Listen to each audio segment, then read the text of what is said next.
یہ وہ خانقاہ ہے جہاں پہ کلہو کے اصلاح کے لیے اللہ تبارک و تعالیٰ کا ذکر کروایا جاتا ہے، اور اذہان کی بالغی کے لیے اہل علم سے دوستی رکھی جاتی ہے اور علماء سے استفادہ کیا جاتا ہے۔ اگر انسان کی تخلیق پہ غور کیا جائے تو یہ انسان مادے اور روح کا ایک حسین امتزاج ہے، اور اللہ تبارک و تعالیٰ نے مادی کام کرتے رہے۔ پہلا کام یہ تھا کہ لوگوں کو کھانا کھلاتے رہے، چاہے وہ جس بھی نظریے اور تعلق کے ساتھ تعلق رکھتے تھے وہ ان کو کھانا کھلاتے رہے۔ کھانا کھلانے کے بعد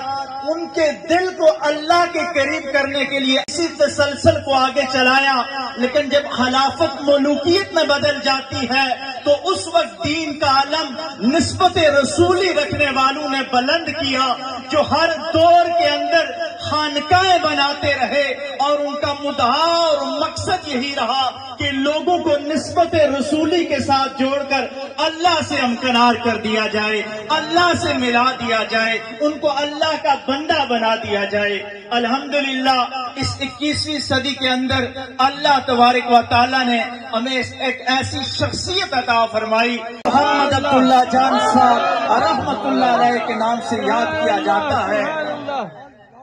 اور مجدد الفسانی رحمت اللہ علیہ مکتوبات میں فرماتے ہیں کہ اللہ والوں کی نگاہوں کے سامنے جو بندہ تیار ہوتا ہے تو اس کی مثال اس تربوز کی طرح ہوتی ہے جس پہ سورج کی روشنی مسلسل پڑتی رہتی ہے۔ اس وقت وہ چھپا رہتا ہے، لیکن جب وہ پک جاتا ہے تو اس کی خوشبو پورے باغ کو معطر کر دیتی ہے۔ خواجہ صاحب کی نگاہوں نے